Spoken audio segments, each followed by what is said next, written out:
Halo semua, welcome back to my channel. Dan pada video kali ini aku ingin membahas mengenai satu topik yang penting dan juga seringkali disalahpahami oleh orang, yaitu gangguan makan atau eating disorder.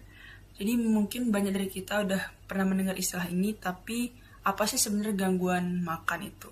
Apakah sekedar soal diet yang terlalu ketat atau picky eater? Jawabannya jauh lebih kompleks dari itu.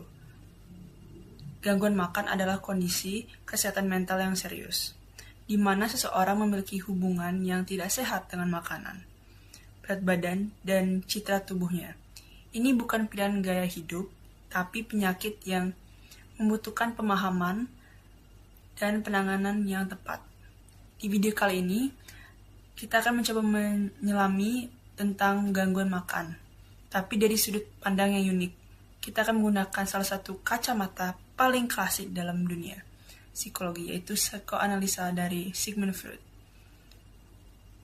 Mungkin kalian bertanya-tanya, apa hubungannya teori yang sudah berumur lebih dari 100 tahun dengan masalah modern seperti gangguan makan? Nah, disitulah letak keseruannya.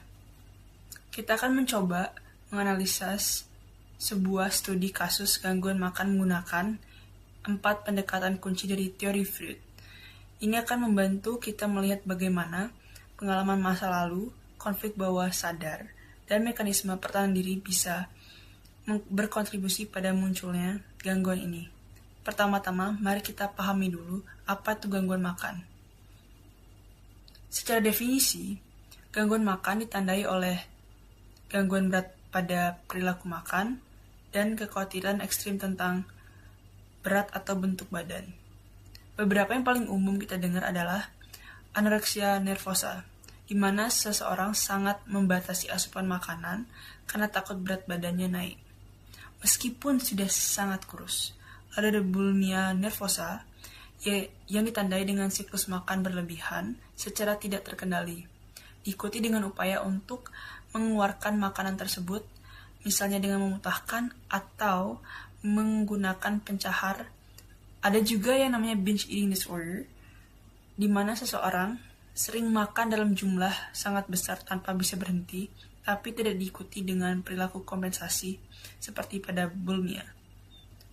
Penting untuk diingat, pemicunya bisa sangat beragam, mulai dari tekanan sosial untuk memiliki tubuh yang ideal, trauma, masalah keluarga, hingga faktor genetik dan biologis.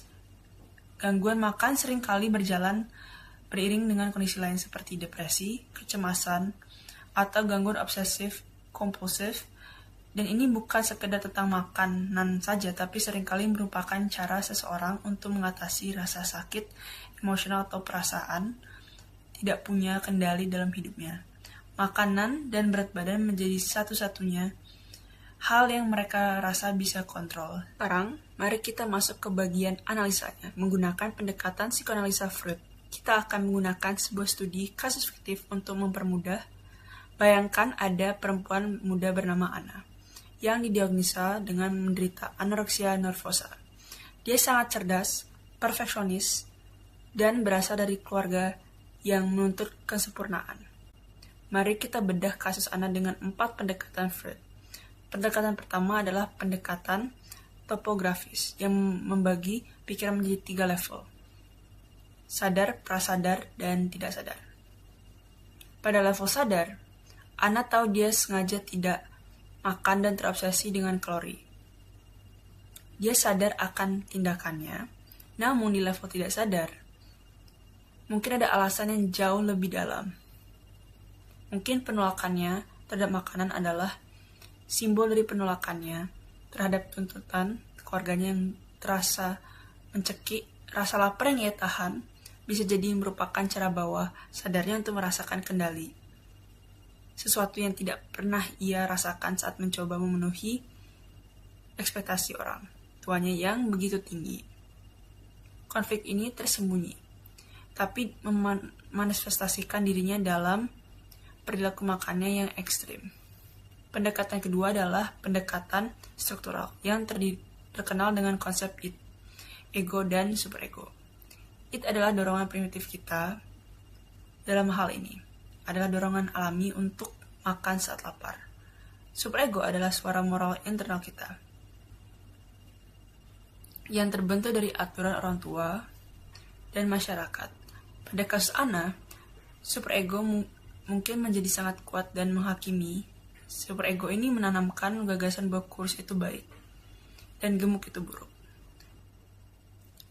Didorong oleh tuntutan kesempurnaan keluarganya, id-nya yang ingin makan terus ditekan. Disinilah ego sang penengah menjadi kewalahan. Ego Ana gagal menyeimbangkan dorongan id untuk bertahan hidup dengan tuntutan superego yang tidak realistis. Akhirnya, ego justru berpihak pada superego dan menggunakan penolakan makan sebagai cara untuk mencapai kesempurnaan yang dituntut itu. Pendekatan ketiga adalah pendekatan dinamis. Freud percaya bahwa hidup kita digerakkan oleh dua insting dasar, eros atau insting kehidupan, dan thanatos atau insting kematian. Eros mencakup dorongan untuk bertahan hidup, cinta, dan kreativitas. Sedangkan thanatos adalah dorongan ke arah agresi dan penghancuran diri. Pada kasus Ana, perilaku anoreksianya bisa dilihat sebagai manifestasi dari insting thanatos yang dominan. Ia secara tidak sadar sedang menyakiti dirinya sendiri, menghancurkan tubuhnya pelan-pelan. Penolakan terhadap makanan yang merupakan sumber kehidupan adalah bentuk agresi yang diarahkan ke dalam diri. Mungkin ini adalah cara bawah sadarnya untuk mengekspresikan kemarahan atau frustasi yang tidak bisa ia sampaikan secara langsung kepada keluarganya. Terakhir, pendekatan keempat, yaitu pendekatan perkembangan. Freud menyatakan adanya fase-fase psikoseksual. Salah satunya adalah fase oral, di mana kepuasan berpusat di area mulut, seperti makan dan menyusui. Menurut teori ini, jika ada masalah atau fiksasi pada fase ini, dampaknya bisa terbawa hingga dewasa. Dalam kasus Ana, mungkin ada isu yang belum terselesaikan dari masa bayinya.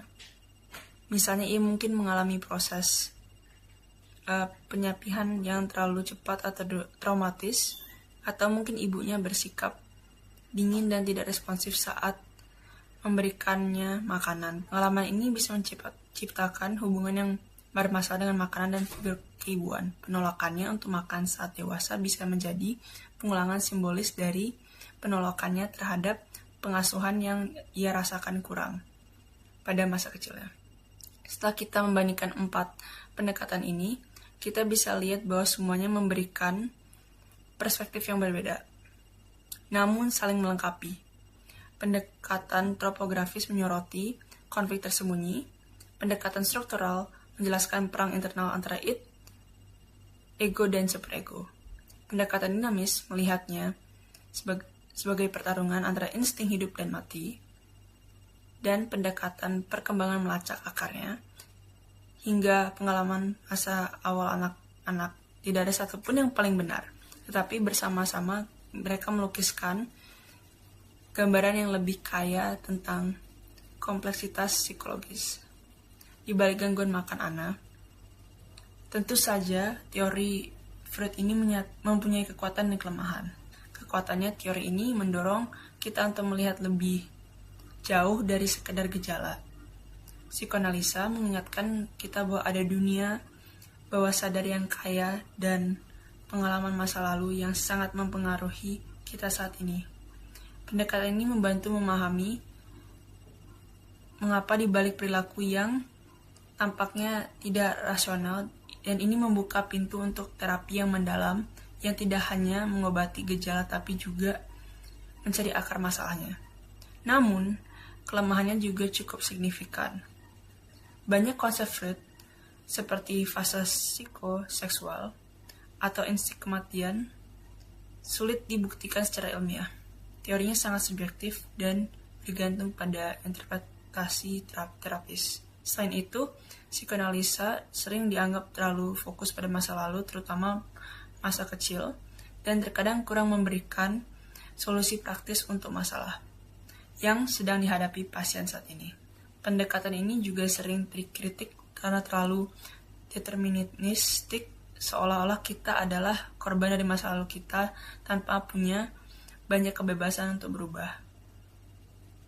Jadi kesimpulannya apa? Gangguan makan adalah kondisi mental yang sangat serius dan kompleks. Menganalisanya melalui kacamata psikoanalisa, Freud memberikan kita wawasan yang mendalam tentang bagaimana konflik internal, pengalaman masa lalu, dan dinamika pikiran bawah sadar bisa berperan. Meskipun teori Freud memiliki keterbatasan tidak lagi menjadi satu-satunya pendekatan dalam psikologi modern, ia tetap menawarkan kerangka yang berharga untuk memahami penderitaan manusia yang tersembunyi di balik obsesi terhadap makanan dan berat badan. Penting untuk diingat, video ini bertujuan untuk edukasi dan memberikan perspektif.